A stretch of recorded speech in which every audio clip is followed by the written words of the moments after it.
یورپی ممالک ہیں اس وقت قومی سلامتی کے حوالے سے خدشات کا شکار، اور امریکہ ان کی مدد کو نکل آیا ہے۔ السلام علیکم ناظرین، میں ہوں فیصل حکیم اور آپ کی خدمت میں ایک نئے ویلاگ کے ساتھ حاضر ہوں۔ آج کے ویلاگ میں ہم بات کریں گے روس یوکرین جنگ کی تازہ ترین صورتحال کے حوالے سے، اور اس کے ساتھ ساتھ قومی سلامتی کے حوالے سے نیٹو ممالک کو درپیش جو چیلنجز ہیں ان پر، اور امریکہ ان چیلنجز سے نمٹنے کے لیے کس طرح نیٹو ممالک کی امداد کے لیے نکل آیا ہے، وہ بھی آپ کو بتائیں گے۔ لیکن اس سے پہلے آپ سے گزارش ہے کہ ہمارے چینل کو سبسکرائب کر لیں تاکہ تازہ ترین خبروں سے آپ اپڈیٹ رہ سکیں، اور اپنی قیمتی آراء سے ہمیں کمنٹ سیکشنز میں بھی آگاہ کیجیے گا۔ تو شروع کرتے ہیں آج کا ویلاگ۔ ناظرین، روس یوکرین جنگ گزشتہ 3 سال سے جاری ہے، اور اس کو روکنے کے لیے بہت ساری کوششیں ہوئیں، لیکن نہ تو یوکرین کی طرف سے کسی لچک کا مظاہرہ کیا گیا اور نہ ہی روس کی طرف سے۔ اور صورتحال یہ ہے کہ 3 سال میں دونوں اطراف پہ بڑے پیمانے پر تباہی ہوئی ہے۔ اس جنگ میں یوکرین کے پیچھے یورپی ممالک اور امریکہ کھڑا ہے، جبکہ روس اکیلا ان تمام ممالک کے خلاف نبرد آزما نظر آتا ہے۔ اور اب یورپی ممالک کو یہ خدشات نظر آ رہے ہیں کہ اگر اس جنگ کا دائرہ کار وسیع ہوتا ہے تو وہ بھی اس کی لپیٹ میں آئیں گے۔ سب سے پہلے جرمنی کے چیف آف ڈیفنس کا بیان آیا کہ 2029 تک روس یورپی ممالک E3 جن میں برطانیہ، فرانس اور جرمنی شامل ہیں ان پر حملہ کر سکتا ہے، اور اس کے لیے وہ تیزی سے ہتھیار بنا رہا ہے۔ اب اسی طرح کا بیان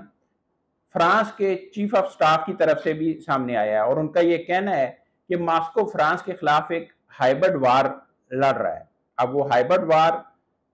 فرانس کے لیے ایک پیچیدہ خطرہ ہے۔ روس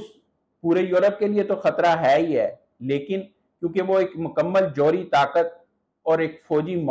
مکمل فوجی ماڈل موجود ہے اس کے پاس، تو وہ فرانس کے لیے بھی اتنا ہی بڑا اور پیچیدہ خطرہ بن چکا ہے۔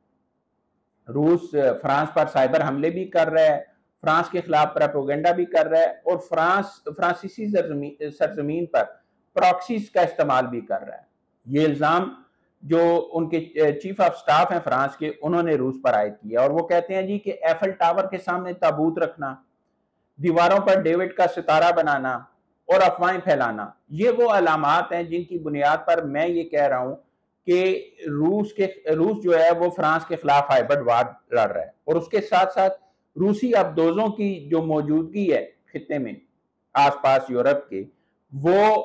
پورے یورپ کے لیے خدشہ ہے، اور اس پر بھی ہمیں تشویش ہے۔ جو روسی صدر ہیں ولادیمیر پوٹن، ان کا اصل مقصد نیٹو ممالک کو اور یورپ کی طاقت کو کمزور کرنا ہے، جس کے لیے ہمیں حکمت عملی جو ہے وہ اپنانی ہوگی۔ اس کے ساتھ ساتھ انہوں نے جو مشرق وسطیٰ کی صورتحال ہے اس پر بھی بڑا تشویش کا اظہار کیا ہے۔ انہوں نے کہا کہ 12 روزہ ایران اسرائیل جنگ میں جو مشرق وسطیٰ میں توازن تھا وہ بگڑ چکا ہے، اور اگر مستقبل میں ایسی صورتحال پیش آتی ہے تو اس سے یورپ بھی محفوظ نہیں رہے گا۔ اس لیے یورپ کو ہنگامی بنیادوں پر اقدامات کرنے ہوں گے کہ وہ اس ساری صورتحال سے نمٹ سکے۔ اب اطلاعات یہ آ رہی ہیں کہ فرانسیسی صدر جو ہے وہ آئندہ 24 سے 48 گھنٹوں میں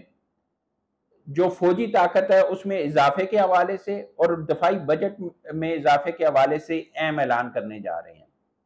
اور یہ اعلان 2025 سے 2030 تک ایک خصوصی پروگرام شروع کیا گیا ہے دفاعی لحاظ سے، اس کے حوالے سے کیا جائے گا، جس میں جو فرانس کا دفاعی بجٹ ہے اس میں اضافہ بھی متوقع ہے۔ اب دوسری طرف جو نیٹو ممالک ہیں، گو کہ وہ پس پردہ رہ کر ہتھیاروں کی فراہمی کر کے کسی نہ کسی طریقے سے روس یوکرین جنگ میں جو ہے وہ شامل ہیں اور یوکرین کی حمایت کر رہے ہیں، یوکرین کو مسلسل ہتھیاروں کی فراہمی جاری ہے، لیکن نیٹو ممالک روس کے ساتھ براہ راست جنگ میں نہیں جانا چاہتے۔ اس کے لیے وہ یہ چاہتے ہیں کہ روس یوکرین میں ہی پھنسا رہے اور یوکرین ہی روس کو انگیج رکھے، تاکہ اس کا جو دائرہ کار ہے جنگ کا وہ وسیع ہو کر یورپ تک نہ پہنچے۔ اس کے لیے انہوں نے باقاعدہ امریکہ سے مدد مانگی، اور امریکہ دوبارہ جو ہتھیاروں کی فراہمی ہے وہ یوکرین کو کرنے جا رہا ہے، لیکن ہتھیاروں کی فراہمی وہ اس وقت جو کرے گا وہ پوری قیمت پہ کرے گا۔ پہلے تو یہ تھا کہ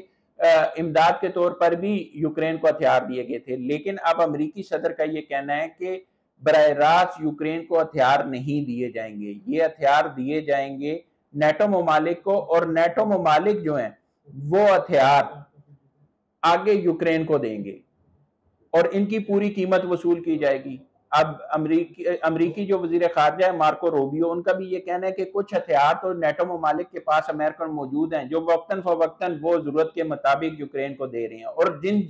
ہتھیاروں کی ضرورت ہے جو ہی نیٹو ممالک ہمیں بتائیں گے تو ہم ان کے مطابق ان کی فراہمی بھی شروع کریں گے۔ اور نیٹو کا اور امریکہ کا اصل مقصد جو ہے وہ روس کو روکنا ہے یوکرین میں ہی، تاکہ وہ آگے بڑھ کر یورپ کو نشانہ نہ بنائے۔ مغربی ممالک براہ راست تصادم میں کبھی بھی کسی بھی صورتحال میں روس کے ساتھ نہیں جانا چاہتے۔ اب امریکہ جو ہے وہ بھی روس سے ناراض ہے، اور امریکہ یہ بھی چاہتا ہے کہ روس جو ہے اس کی طاقت کو پارا پارا کیا جائے، اور اس کے لیے وہ مختلف جو حربے استعمال کرتا نظر آتا ہے، اور اس کے لیے وہ بھی براہ راست تو نہیں لیکن کسی نہ کسی طریقے سے یوکرین کی حمایت کرتا نظر آتا ہے۔ اب ہتھیاروں کی فراہمی اسی سلسلے کی ایک کڑی ہے۔ یہ جنگ کس حد تک آگے چلے گی؟ آیا یہ تیسری جو عالمی جنگ ہے، جس طرح کئی جو ہے ماہرین کہتے ہیں کہ اس کا بنیاد ہو سکتی ہے، ایسا ممکن ہے؟